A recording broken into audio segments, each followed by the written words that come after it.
For some, addiction is a matter of life or death.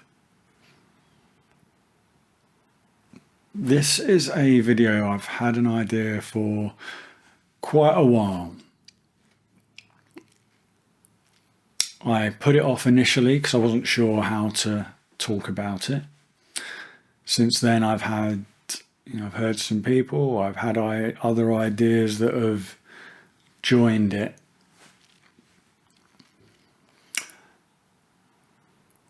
But this morning I got a message from a friend that one of our friends had died.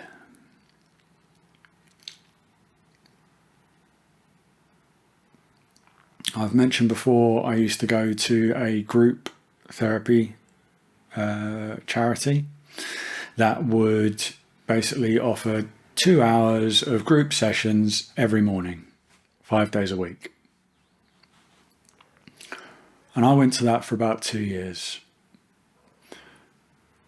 And there were some people there who would go for a couple of days or weeks. Some people would stay longer for months. I went pretty consistently for nearly 2 years, apart from times when I had relapses and ended up in rehab. But that place turned my life around. That was where I made the most progress myself. And yeah, I learnt this morning that one of my fellows from there, Scottish Laura, has died. And she's not the first person I know from that centre who's died since I went there. But with that happening this morning, it made me think I can't put this video off. So it all started with a phrase. It's very common in recovery circles, and that is that active addiction or active alcoholism is slow motion suicide.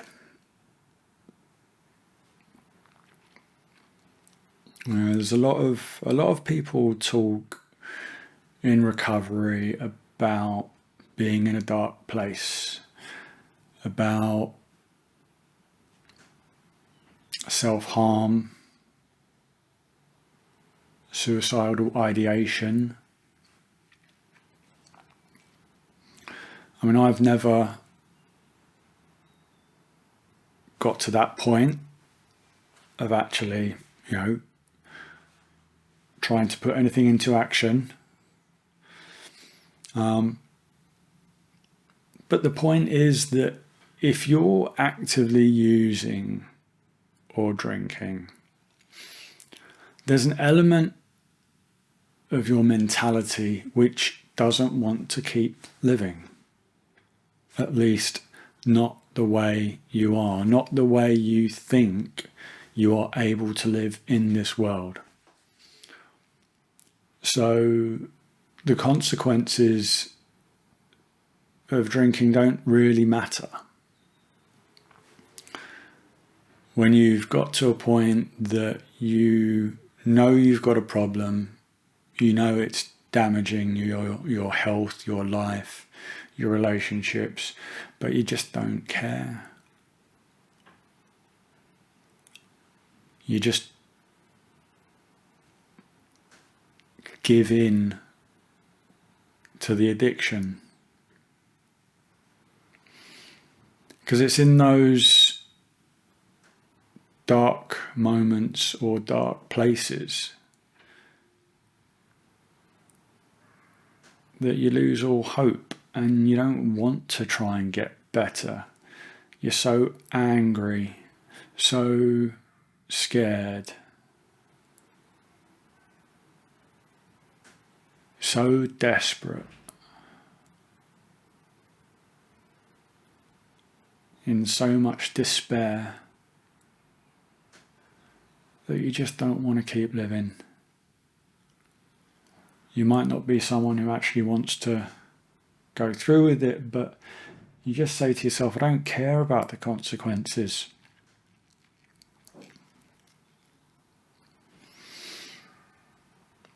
And it's weird how in my years of recovery,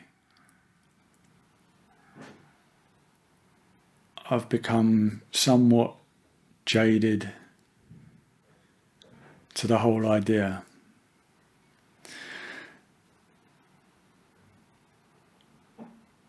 Because I think for me, from pretty early on, I knew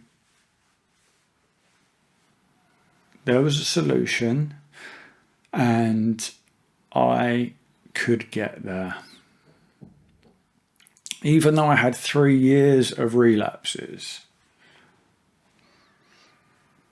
I kind of knew I would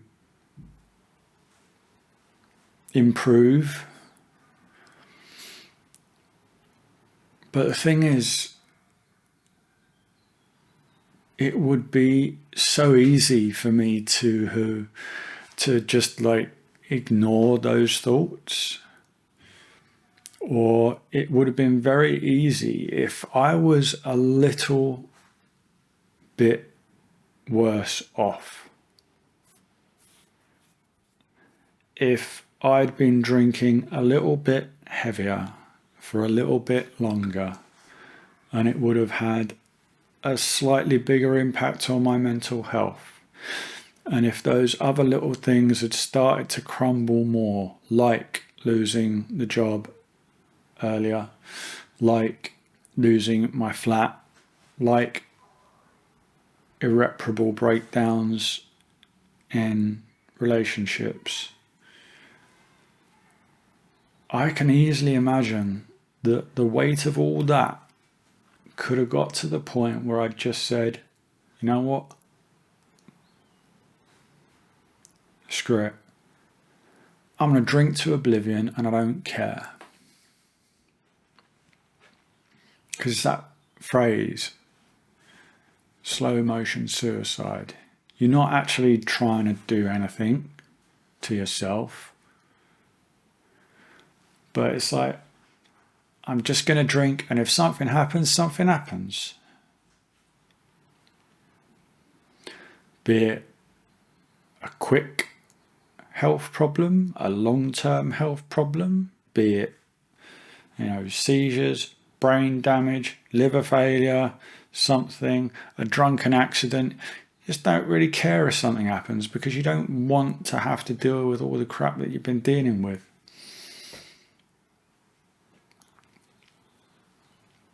And I don't yet know the full details surrounding my friend's death.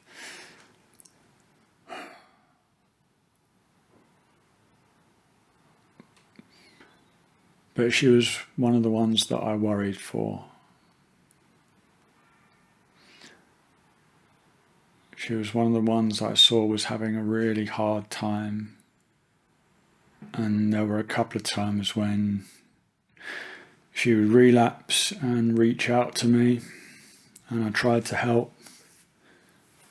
And I did help a couple of times.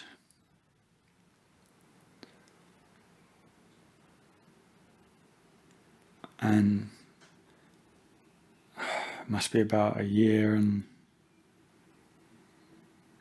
maybe 18 months ago, she moved back up to Scotland, where she was from.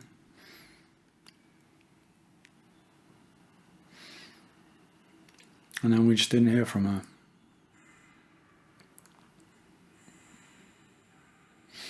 And there's people I know now that I can see they're trying to get it. And they keep on having struggles. And I don't want to be blasé about it, but I do think to myself, if something doesn't change, they're going to drink themselves to death.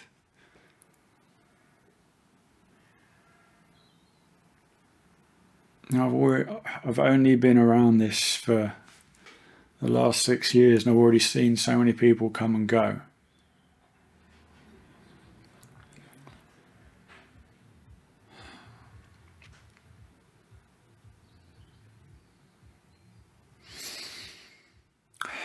So I want to send out my commiserations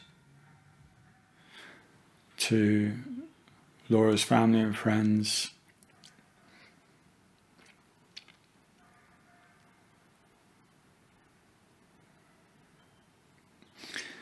I just want to remind you all that you might think I'm not that bad. But no one ever starts out thinking they're that bad. And if things start piling up, and if the using starts to destroy your mental health, then you could end up one of the unlucky ones. Now, I saw some statistic. It was something like 60-something% of people who have an addiction or substance misuse problem find a solution. So that begs the question, what happens to the other 30-something%? And that means they take it to the grave. They never get there. Maybe they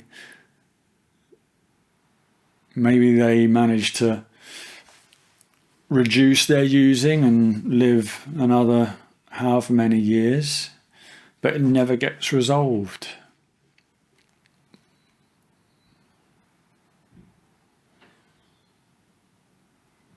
So I just got to think about that. If I meet 10 people in recovery, 3 of them, at least, are never going to get it.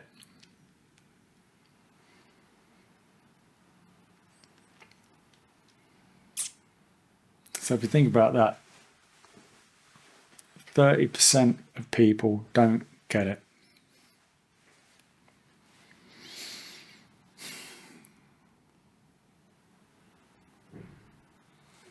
I just hope you're not one of them.